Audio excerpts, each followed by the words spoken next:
Welcome back to the third and final video, I promise, for Tech 259 on Monday, March 29th. In the last video, we developed a basic, prototypical, fundamental, whatever you want to call it, generator design that still forms the basis for all modern rotating generators, even today, even 100 plus years later.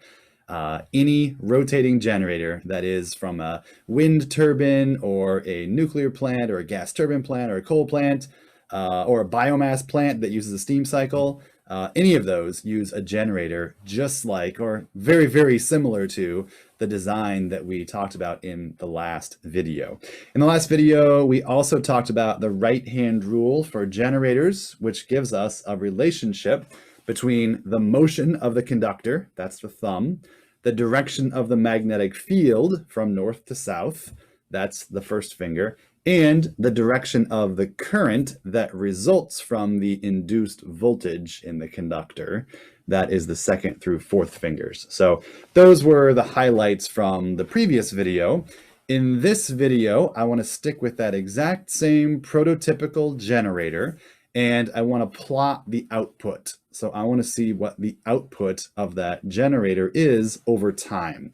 So I'm going to switch the document camera and we'll talk about that, and we're going to make a plot of the voltage that is produced by that generator over a period of time. So I'm going to switch over to the document camera. What I want to talk about now is the output from our prototypical generator that we have right here. And I'm going to go ahead and plot it. I'll plot it down here.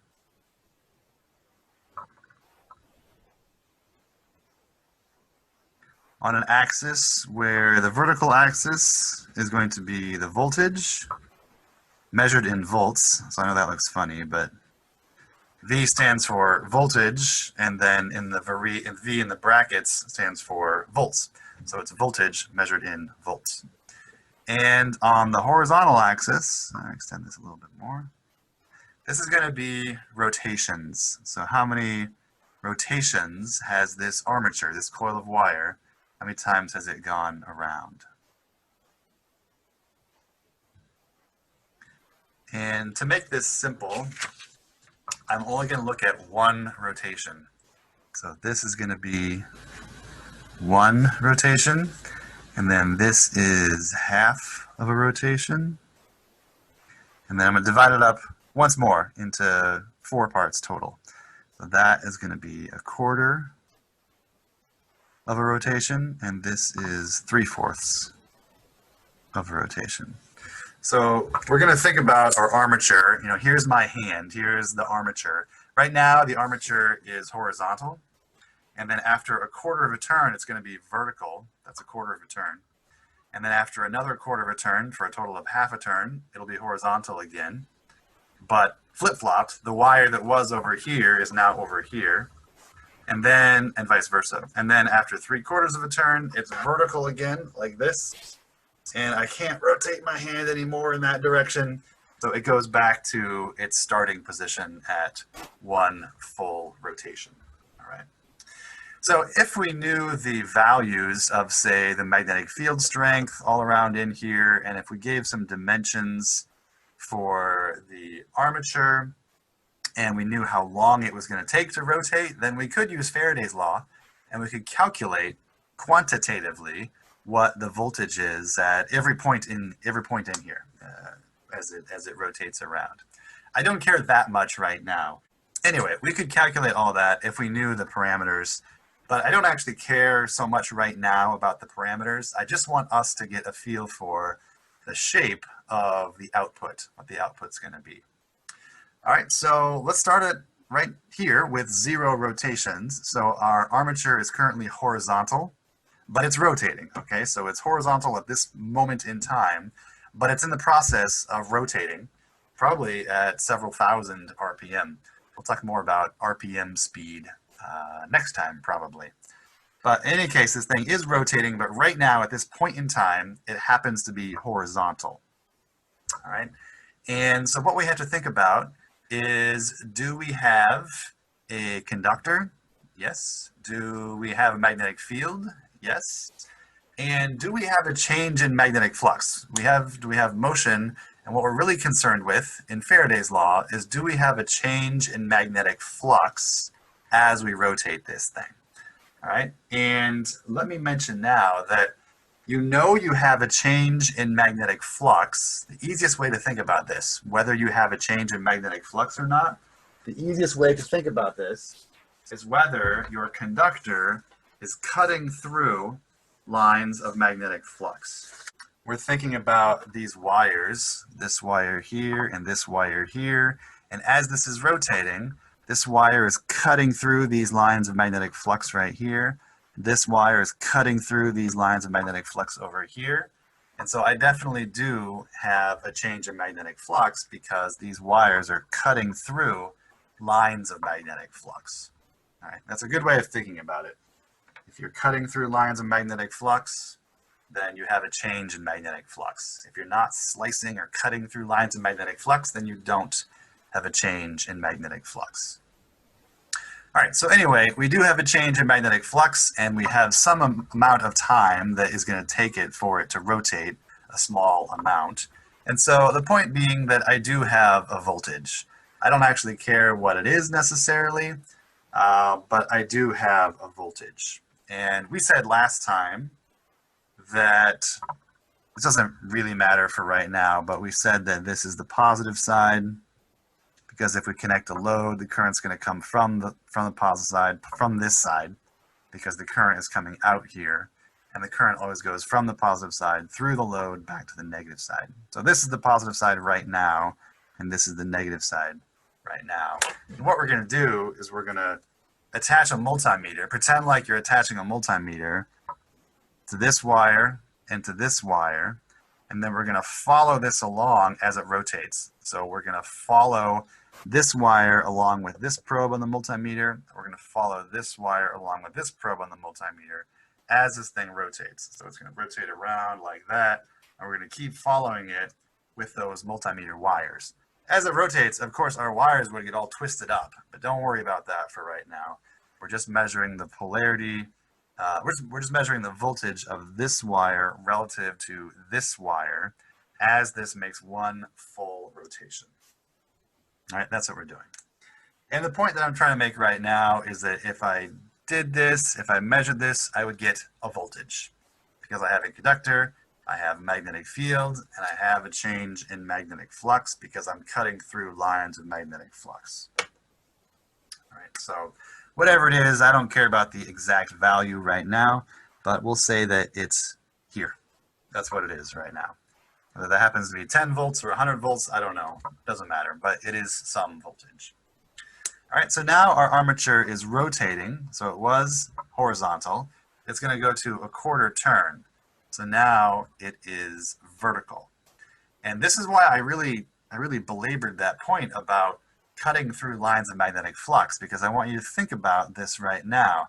As this armature has rotated to vertical, it's actually not cutting through lines of magnetic flux.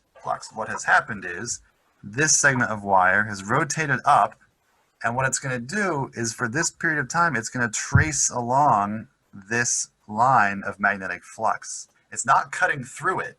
It's just tracing along this line of magnetic flux when this wire has rotated up here and this wire has rotated down here. So this wire has rotated up and is tracing along this line of magnetic flux. This wire has rotated down and is tracing along this green line of magnetic flux. And so they're not actually slicing through lines of magnetic flux. And if you're not slicing through lines of magnetic flux, then you don't have a change in magnetic flux. And if you don't have a change in magnetic flux, then delta phi is 0. Think about Faraday's law. If delta phi is 0, then your output voltage is 0. So our output voltage at a quarter of a turn is 0. I'm not connecting these yet. I will in a little bit, but I'm just picking the points on here where it's easy to see what the output voltage is. Okay, the next point is at half a turn. So my armature started out like this. It went to vertical, where the voltage dropped to 0. And now it's over here. It's 180 degrees from where it started. All right, and I have used my multimeter and I followed it around. So now it's over here like this.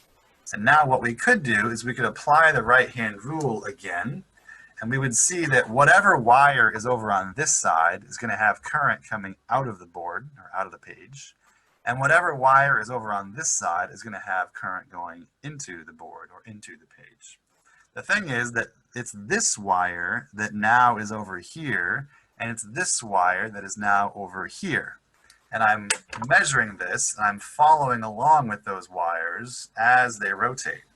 They started out like this, but now they've rotated 180 degrees, and they're over here like this.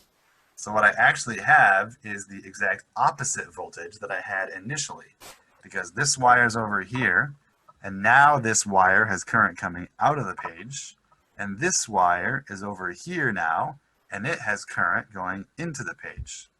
So my polarity of my voltage has just flipped as I've rotated this armature 180 degrees. Right? But I'm still measuring the voltage from this wire to this wire, even as they have rotated 180 degrees. All right. Hopefully that all makes sense. That's the downfall of remote instruction, is that I can't always tell if I have just beat a point to death to the point of boring people, or if I haven't explained it in detail enough. So hopefully that makes sense, and you get why we're going to have a negative voltage at half of rotation. I'm still measuring the voltage here relative to here, and now it's rotated. What I'm actually going to measure on my multimeter is a negative voltage now.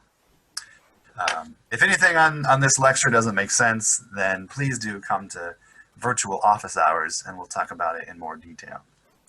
So what I'm trying to convince you of is that we actually have a negative output voltage at half of a turn. So it's about right here. Here's our output voltage as this armature has rotated half a turn. The other ones are pretty easy. So we've rotated half a turn now. Now we're rotating another quarter of a turn to give us 3/4 of a turn total.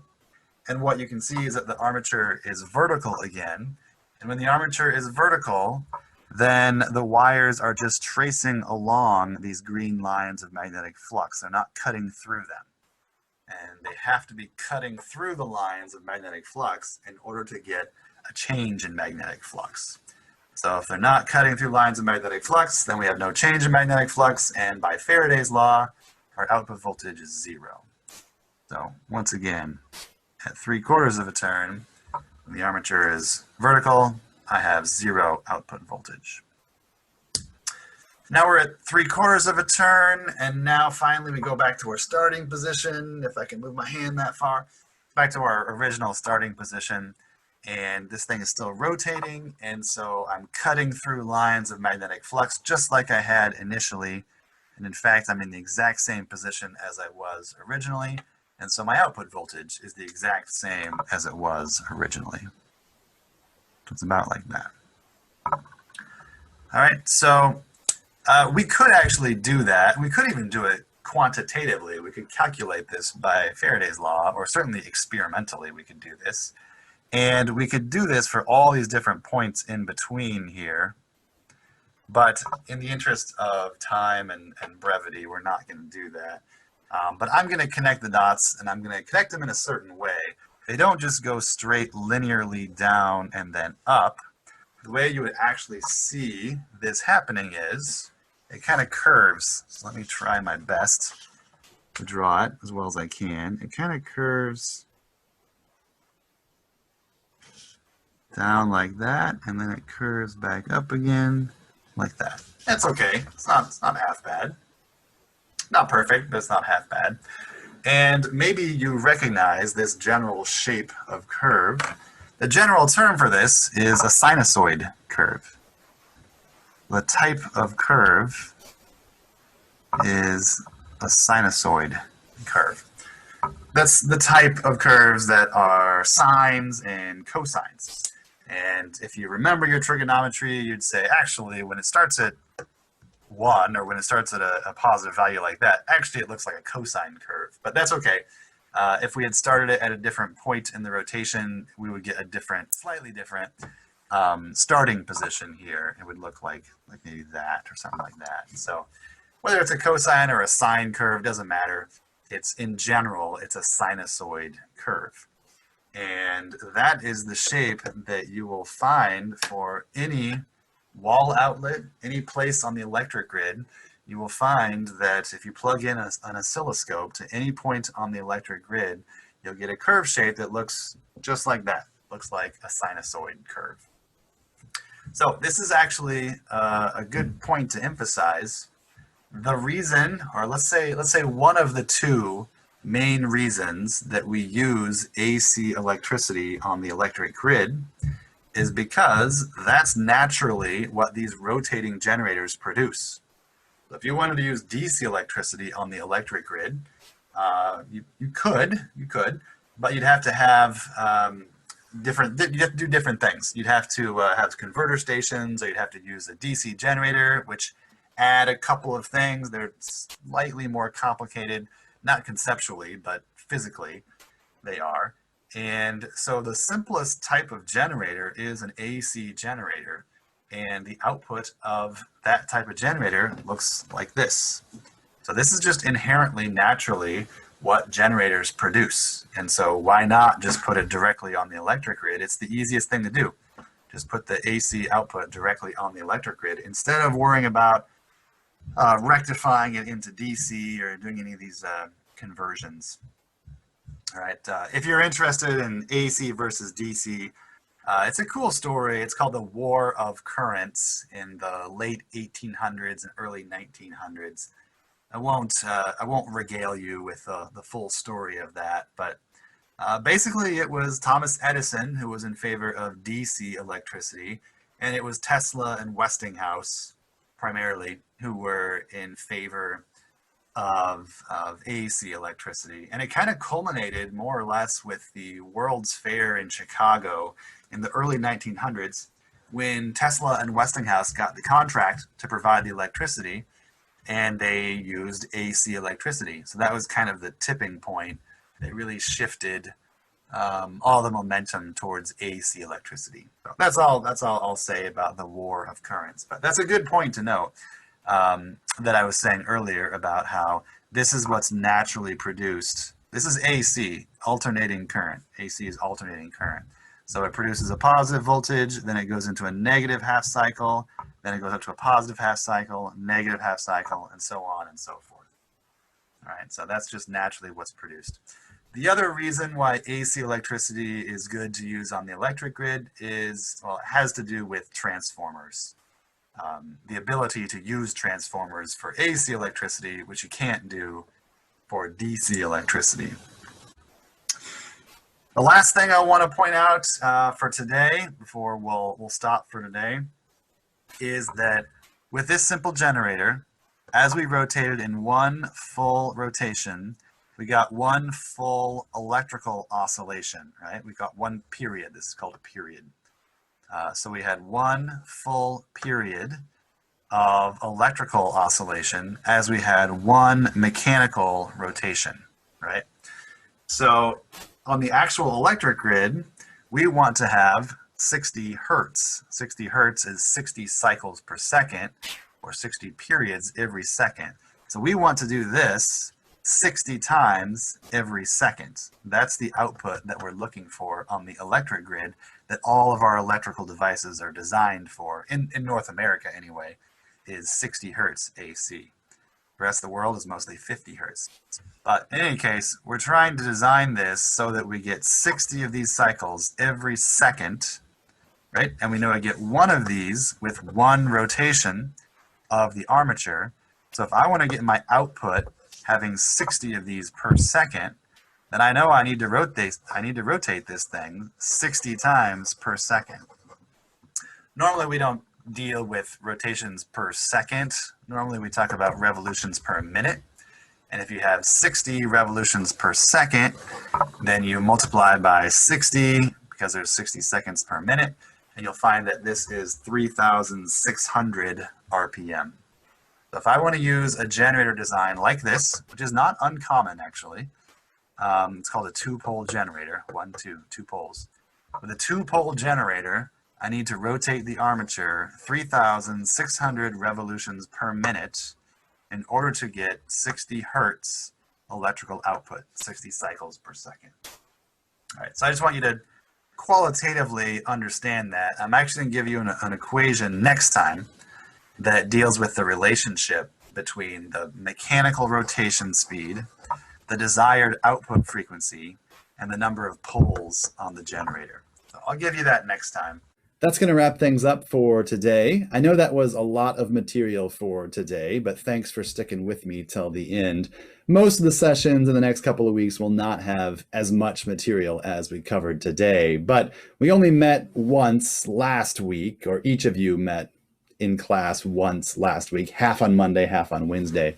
So we needed to cover a little bit more material today, but we'll back off to a more normal pace from here on out. So in the coming weeks, gradually we will add more material to make our discussion of generators more relevant and more realistic to the real world. So we'll cover some more about AC generators and DC generators in the coming weeks. So have a good week, and I will see you on Wednesday morning.